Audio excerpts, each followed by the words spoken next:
After winning the amazing race, Kim and I realized that we could win at anything as long as we work together. Now, we want to unlock that win at anything potential in you. Chip and I are so inspired by promoting happy, healthy, and thriving relationships. Oh, you can't be sounding all coquettish, girl. You know how you expect me to concentrate on anything, but you know what? You're so cute. Welcome to this episode of My Queen and I. Man, I don't think I'll ever get used to that. That is the coolest little... You know, Kim, I do have to give kudos to your brother, Billy Wallace Jr. He wrote that song. And I We love that. We love that. That's so cute. Will you hear that? You guys on the podcast, you may hear that little That voice belongs to one of Kim's and my favorite people on this earth. I mean, she's like my sister, my second wife. She's actually my pastor, and we've been knowing each other for now it's 31 years. Yeah. We've been knowing each other, and I'm so proud of this wonderful lady. She has this program that is just amazing. It's called Dynamic Traits, the Extraordinary Value of a Man. And it is something that has actually changed my life due to the fact that Kim she has gone through the program a few times, and every time Kim goes through this wonderful program that expresses to women the value of a man, which really in essence enhances the whole marital relationship, it's something great. So I haven't said her name yet. I'm holding off. But the reason she is on the show today is because she is going to be discussing the virtues of a thriving marriage relationship with sex. Yes. And we're going to be talking all about sex today. And admittedly, you guys, I am an immature guy, so I'm going to hope I can get through this thing without being silly. I'm going to be silly. You can't get through it without I'm being going to be silly. But without further ado, I will introduce Kim. Well, Kim, let me have you introduce this beautiful lady over here. This is my lovely pastor, Miss Daniel Hage.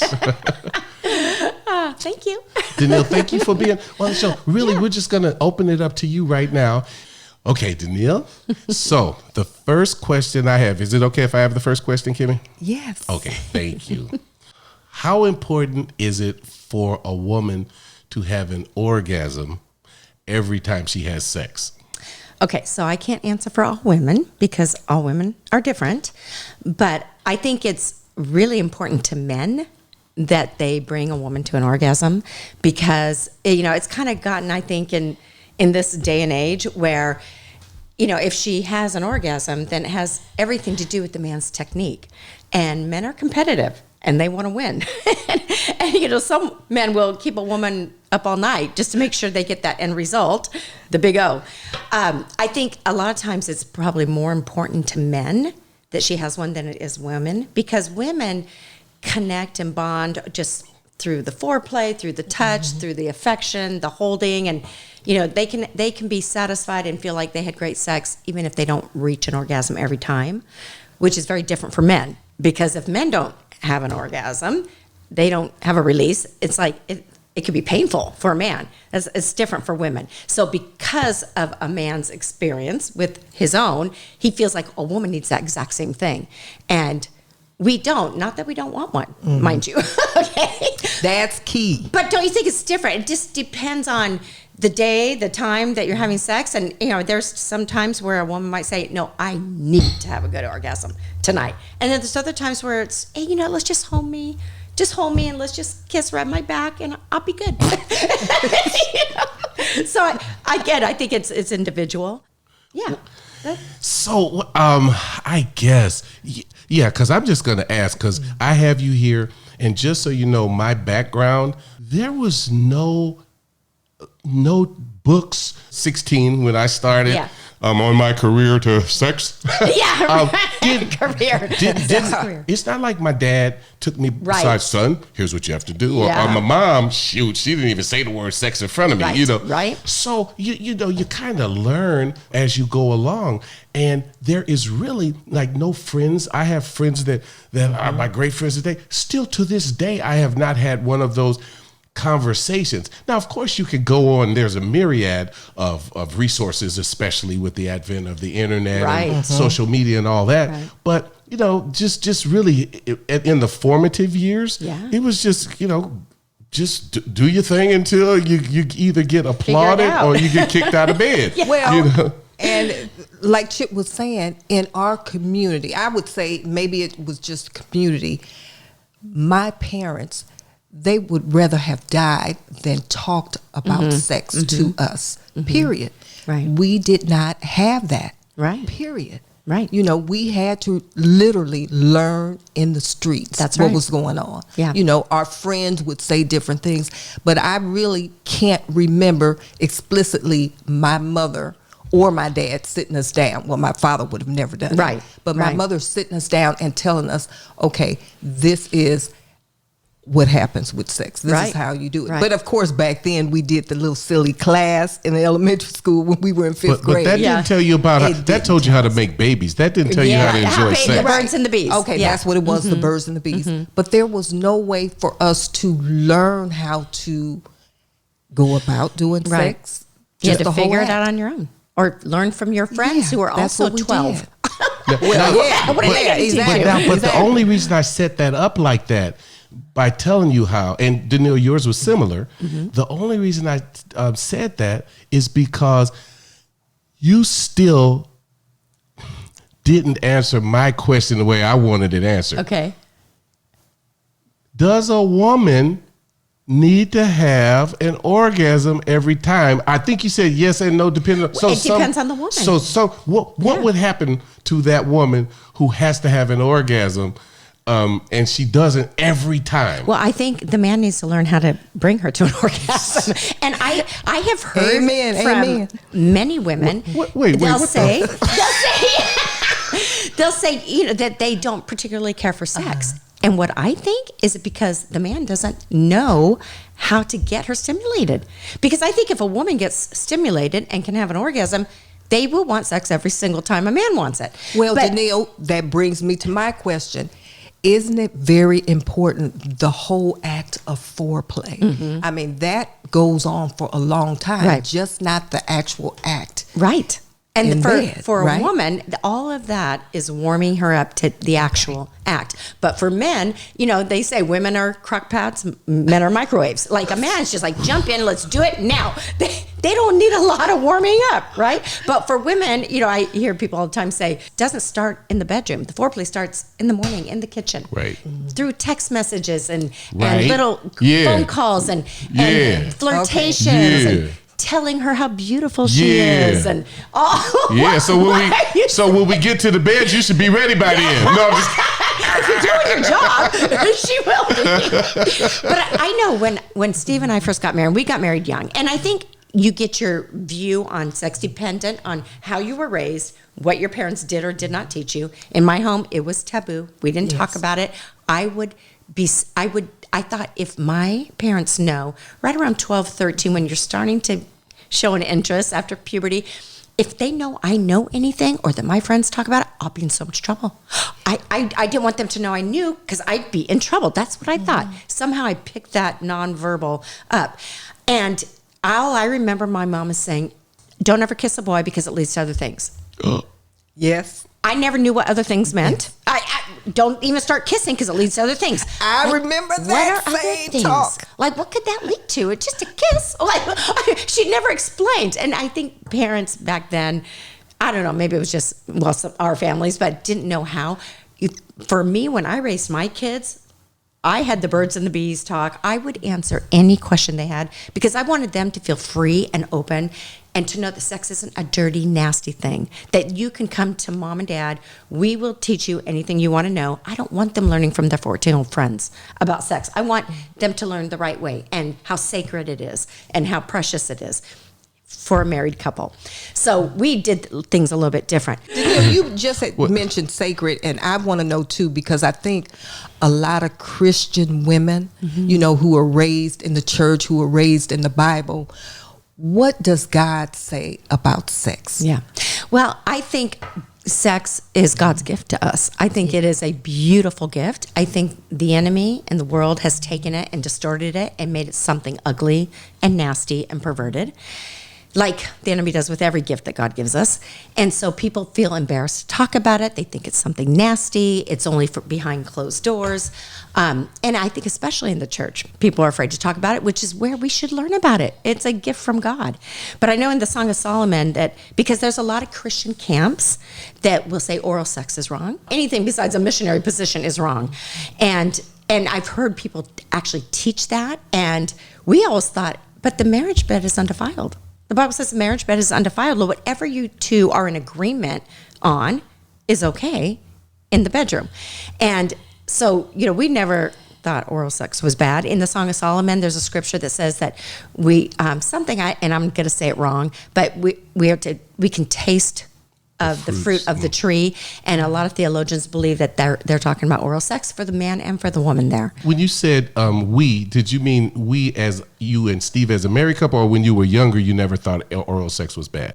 I don't think I really knew much about it until I got, well, I have to say, I had my first sexual experience in high school, and I was young, and I didn't have a clue. I didn't have a clue what I was doing. I mean, I was young. I heard talk from my friends, but I thought I would save myself for marriage. Like, that was my goal. Like, I would not have sex until marriage. Right. But I had a boyfriend, and of course, young boys at 15 years old, you know, and you can't blame these young guys. You can't make them or make it their fault, because a girl can say yes or no.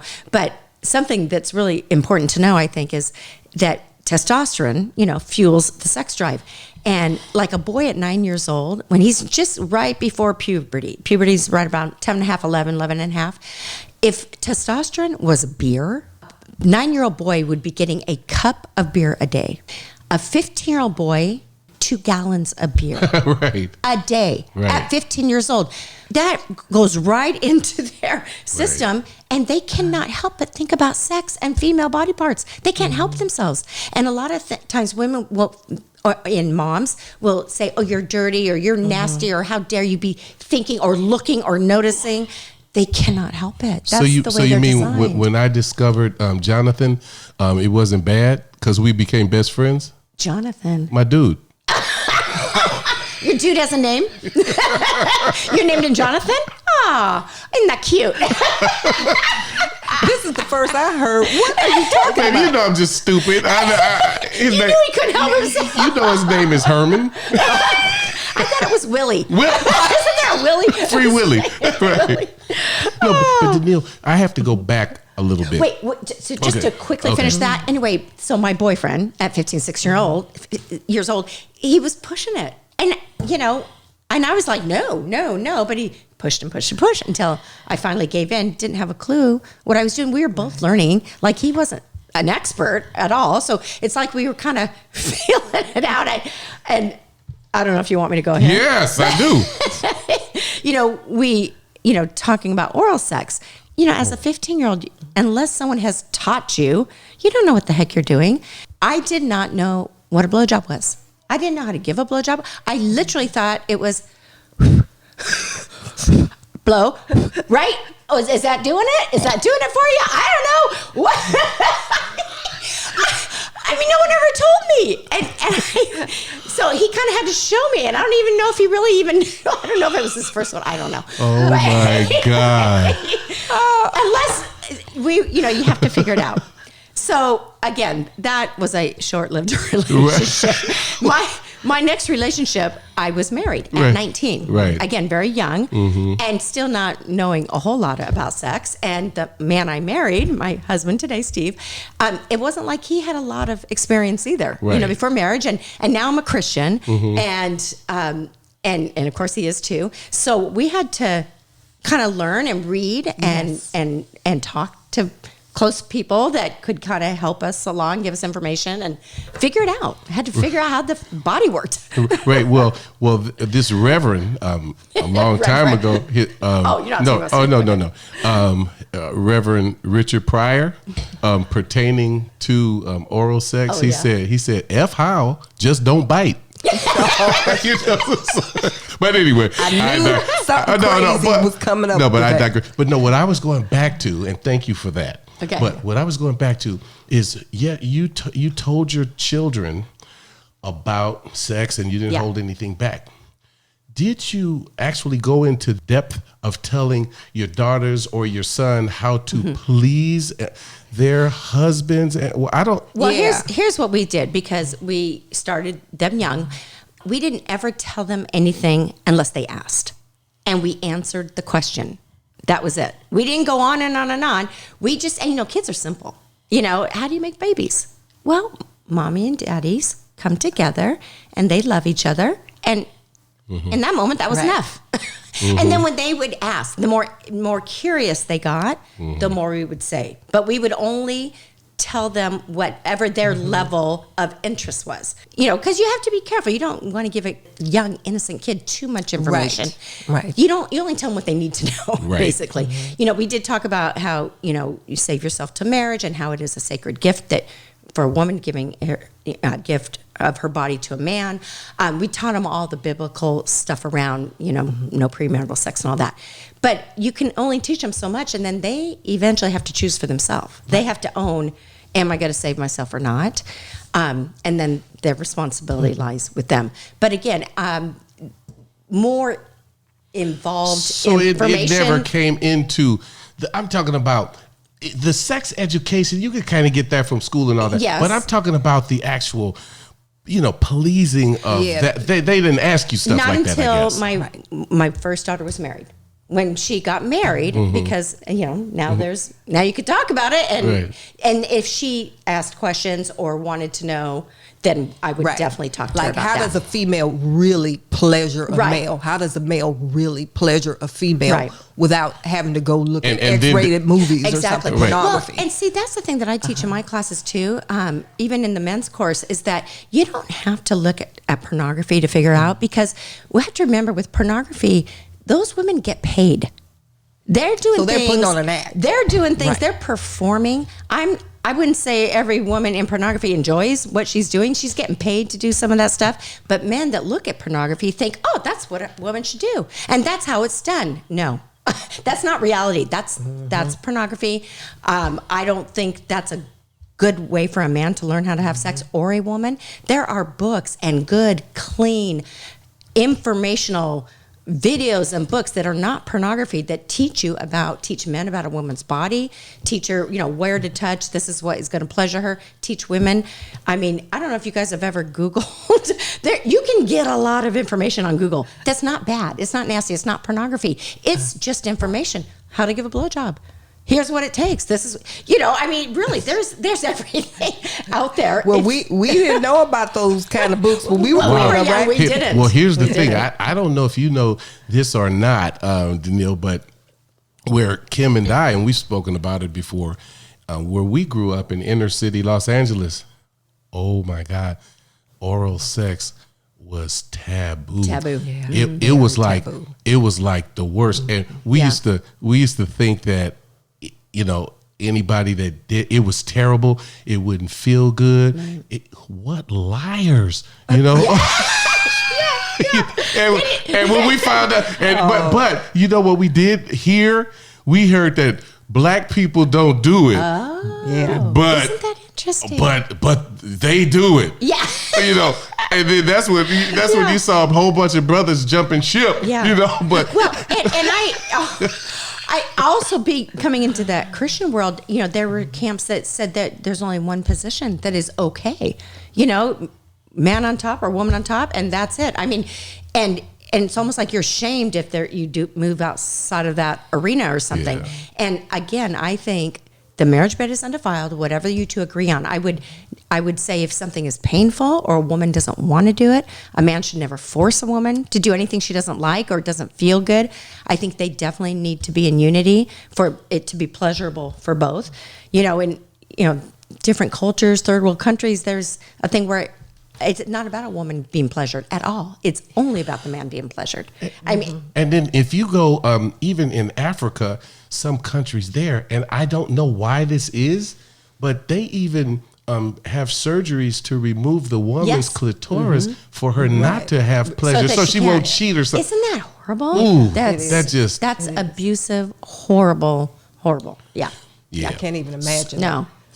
So what, as I said, what we want to do is I want to be since I have you here, we just want to be very aware of adding value to the listeners so that their sex lives can be different. So this question I have for you is, can a marriage be a thriving marriage if one of the partner's sexual needs are not met? Yeah.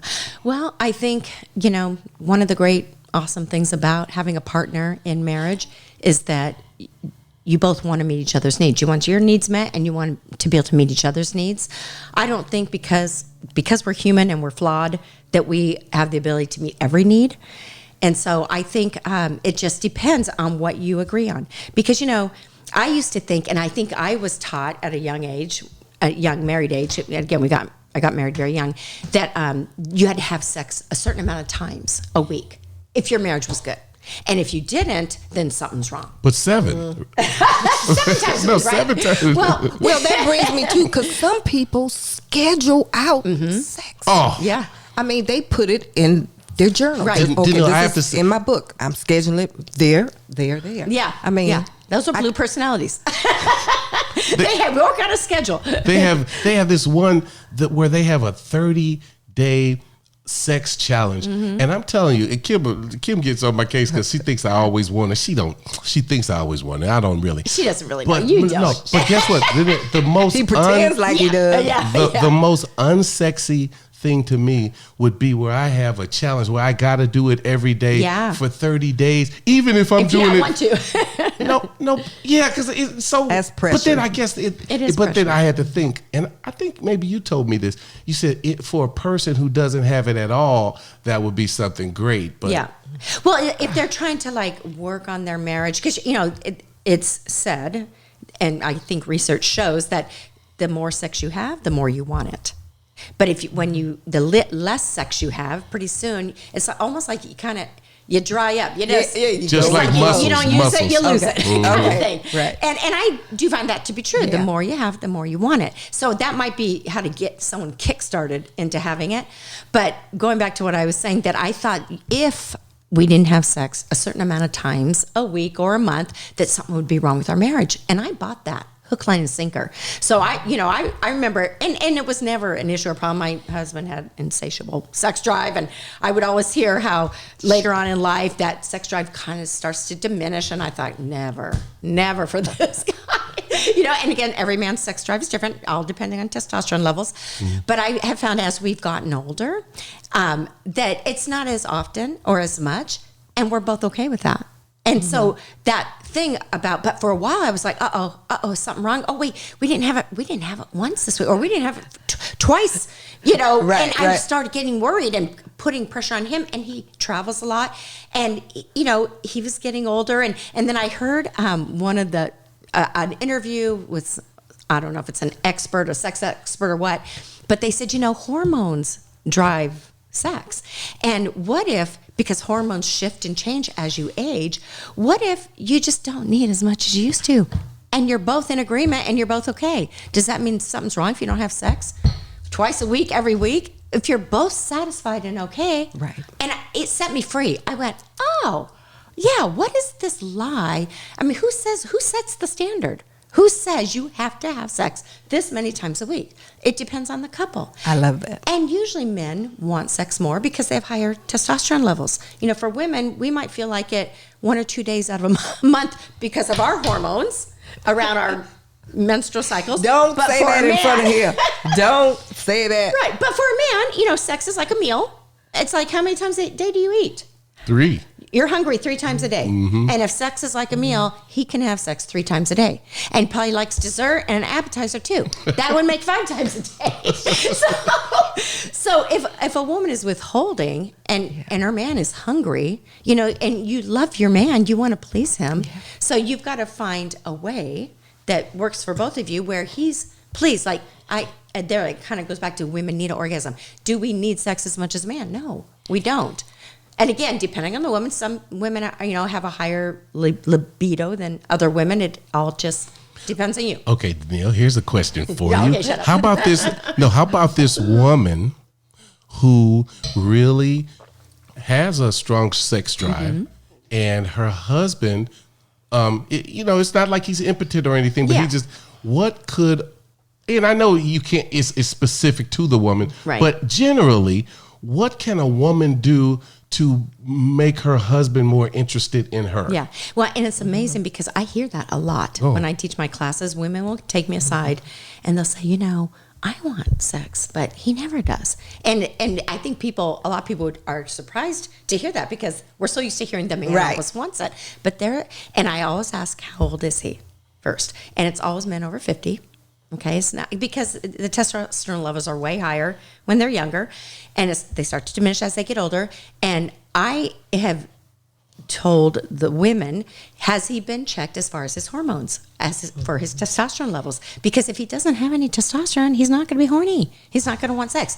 If he's stressed out for a long period of time, he's not going to want to have sex. I remember our first year of marriage, I cried myself to sleep almost every night because before we got married, my husband could not keep his hands off me. And we're like trying to wait till marriage, and it's like, no, and no. I mean, he just could not. I mean, up to the day before the wedding.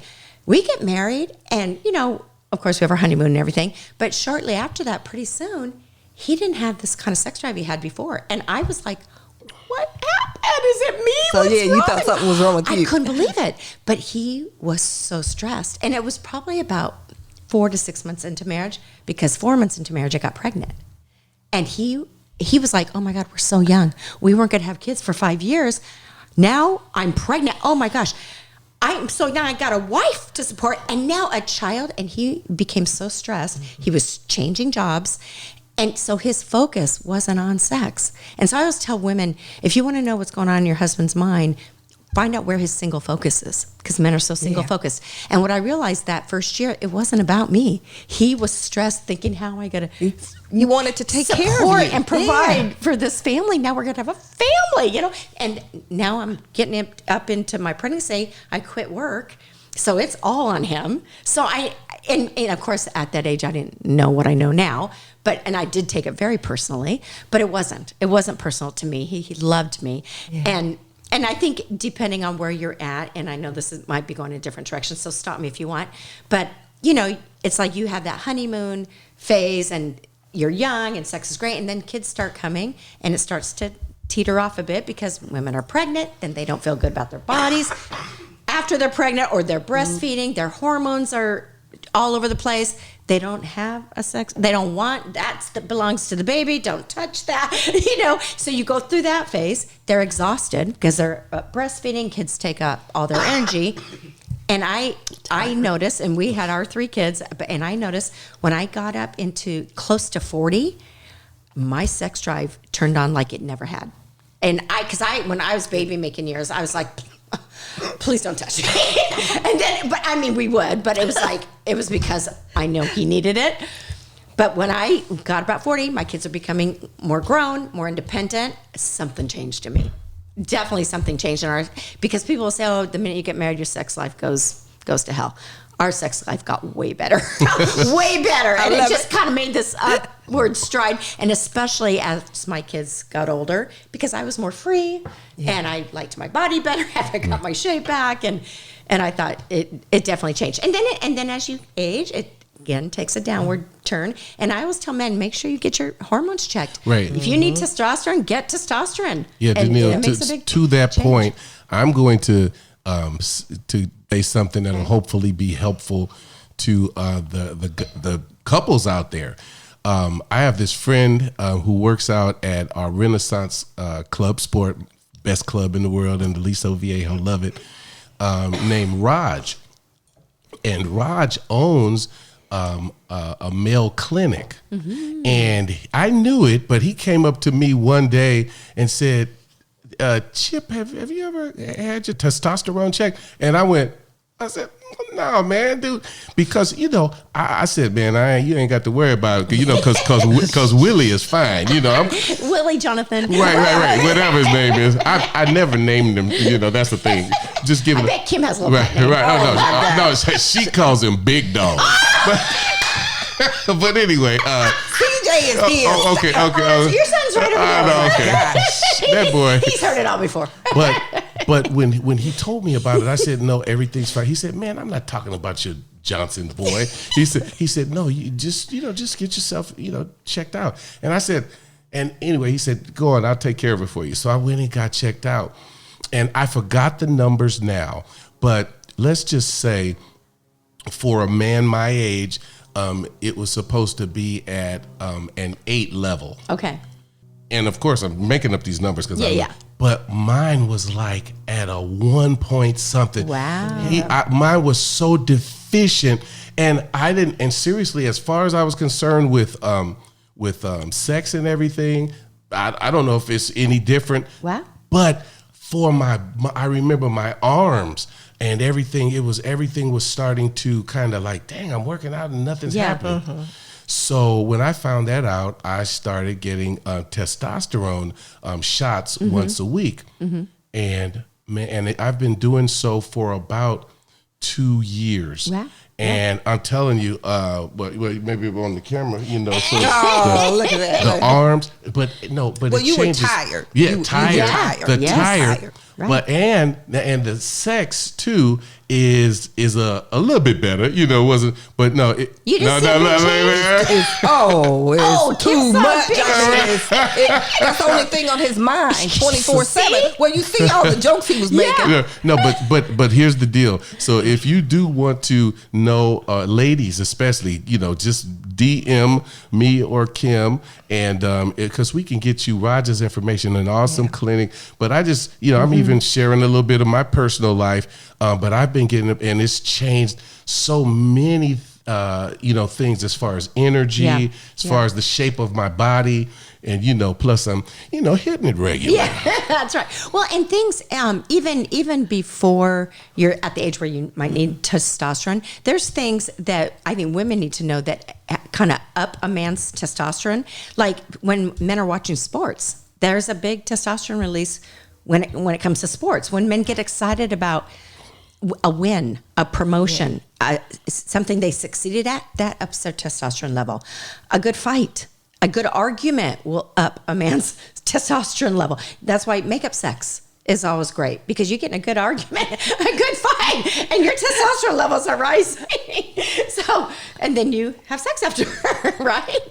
But it's, different things like that, riding motorcycles, anything dangerous ups a man's testosterone level. So I think women just being aware of that, like let them do the dangerous stuff, let them watch the sports, like get in it with them, because it's better for you later on. Right. And if they're going to do dangerous stuff, make sure their insurance is paid off. Yeah, right. But let them do all this stuff. I love it. So Daniel, what would you say, like if it was going to be your tidbit, or you may reiterate something you've already said, what would you want to tell couples to have them to get that piece of their life? Of course, they have to have understanding, their finances, all that. But as far as sex goes, what tips or tidbits would you give them to make certain that they have a thriving sex portion of their lives? Well, I think just being kind to one another, for sure, and being loving, and knowing what says I love you to each other, understanding, the love languages,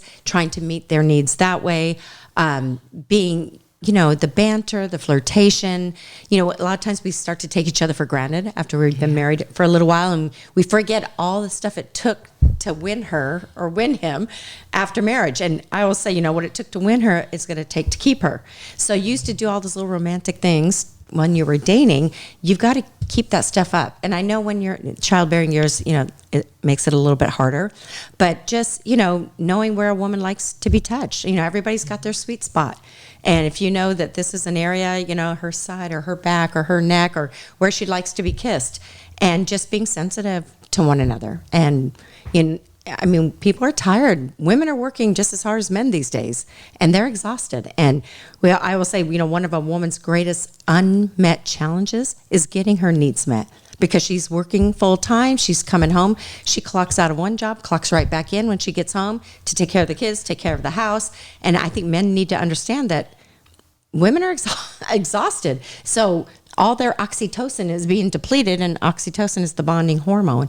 So when she gets her needs met, when she gets her girl time, when she gets a pedicure, a manicure, gets her hair done, gets a massage, like, men need to encourage their women to take care of themselves that way, because it's going to be much better for the man later on. She gets her oxytocin levels up just like a man's testosterone, which women run out of way quicker than a man, the oxytocin. Mm-hmm. She'll be more than willing to have sex. You're listening to all this, right? Right, yeah. Whenever she's pampered, whenever she's feeling pampered, it ups those oxytocin levels, which gives her the energy to want to have sex to begin with. Right. So... Well, what would you say about that, dear? That was awesome. So that really means that everybody has to communicate. That's right. What it seems like, that there's just a lack of communication. Right. I need to communicate to Chip what it is that I love about the way he touches me, right, the way he looks at me, the way he does certain things, as well as, I have to reciprocate right with him. He should be communicating to me absolutely what he loves. Right. And I always tell women, to get the most out of a man, or get your hero in the bedroom, like, don't tell him what he's doing wrong, because men are motivated by successes, by wins. You don't want to tell him what he's doing wrong, but you can tell a man, here's how I notice that my body really responds when you touch me that way, kiss me that way.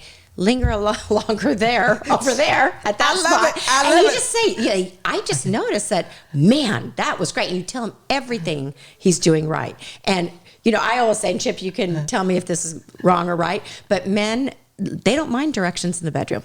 They want to please a woman. They don't like directions in the car. Do I like directions in the car, Kim? Oh my God! Oh, I told Kim I'm gonna run into another damn car. You said another thing. You said one more word.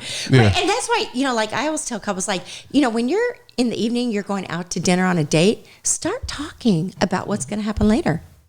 Don't wait till you get to the bedroom to tell him what you like. Talk about it over dinner, because that's all foreplay. That's all warming you up and getting you going by the time you get home. Mm-hmm. So, and it's in a safe place. Oh, that's another thing.